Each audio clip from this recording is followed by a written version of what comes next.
everyone, Lauren Husting here. I'm a Minneapolis-based trombonist and low brass music educator, and I'm here today with a very exciting announcement for me personally and professionally, as well as the launch of a new project. So I want to tell you all about what's happening in my life and what I'm asking you for. Let's start with the exciting news. I am officially accepted and registered to go to the Intermountain Suzuki String Institute in June of this year in Salt Lake City, Utah, to begin my certification training in Suzuki trombone and euphonium. I'm really excited. Suzuki trumpet became a Suzuki instrument in 2011 or 13, and people have been working overseas in Sweden and Northern Europe to create the methodology, the books, and the system for Suzuki training in brass instruments. So this will make me one of the first Minnesota educators eligible to teach Suzuki low brass. In addition to this, I get to study with the person who literally wrote the book in Suzuki trumpet, Anne-Marie Sundberg. She's coming over from Sweden, so I'm very excited to get the opportunity to study with a master teacher. For those of you who might be unfamiliar with Suzuki methodology, this is a way of teaching that really aligns very well with my own personal pedagogy. Requires that students learn by ear through repetition and retention.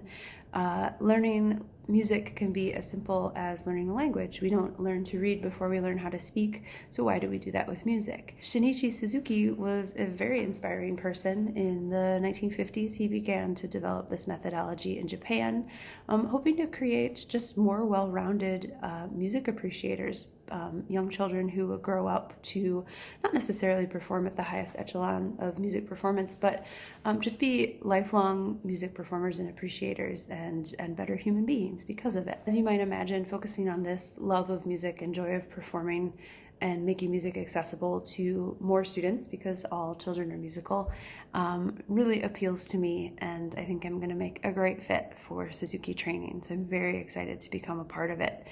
And I'm extremely excited to work in Suzuki brass. It's pretty much brand new at this point. I've spoken with a couple of other folks who have done Suzuki training in brass instruments, and they're really excited about how developmental this program is, how much influence they can have on the ways in which the instruments are taught and the games they play and the ways in which it can reach more young people. So I'm really excited to join that community and become a part of that process. This brings me to my big ask. As you might imagine, this is an expensive undertaking. I have to register and pay for the training as well as travel, put myself up, eat, and all of that good stuff that comes with being away for a week. I also won't be able to teach or perform while I'm gone, with the potential to miss out on income there. Now, I have applied for some grants and scholarships, and I'm waiting to hear on those, but I don't anticipate that they'll cover everything. I've been thinking for a little while about starting a new project to do what I've done in the past, donate my time to underserved schools, programs, or students who can't usually afford the kind of professional, individualized instruction that I offer on a regular basis to my current students. I have lots of plans for what I want to do with this, if it's something that works out for me in the long run. And I want to try and experiment with recurring or sustaining donations. So I've set up a donor box page. It's basically a fundraising platform, but it allows you to establish a monthly recurring donation or make a one-time donation. I'm totally fine with either. I find that running a big campaign all at once can be very exhausting for me, both emotionally and I think socially. I don't want to wear any of you out, and I don't want to wear myself out.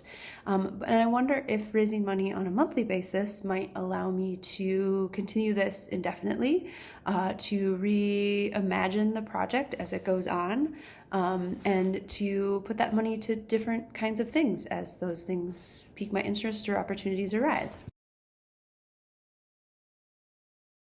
So because I don't feel entirely comfortable just asking you for money straight up and saying, I just want to fund something personal to me, I want to take that and pay it forward in gifts of my time. So for every $50 per month that I raise, I'll donate a clinic to a local school or program that couldn't otherwise afford my services. And I'll take additional money and use it for administration costs, put it into savings for future trainings, or my big goal is to eventually start creating some online educational content. Now, once I'm certified, I'd like to take every $150 that I am receiving every month and offer a scholarship to a student in need who would like to take lessons, either traditional or Suzuki. I'd kind of prefer to start with Suzuki lessons, but it would go to a student with financial need who was interested in learning Suzuki brass. Beyond, we'll see. If you have ideas for what this could mean for the future of my pedagogical life, if you have ideas for online content that you'd like to see, or educational resources you'd like to see me produce, I am absolutely all ears, and I'm really excited to share this journey with you. Thank you from the bottom of my heart. Thank you in advance. You really believe in music education and how it should be accessible to all, and I'm really excited to see what happens next. Thank you.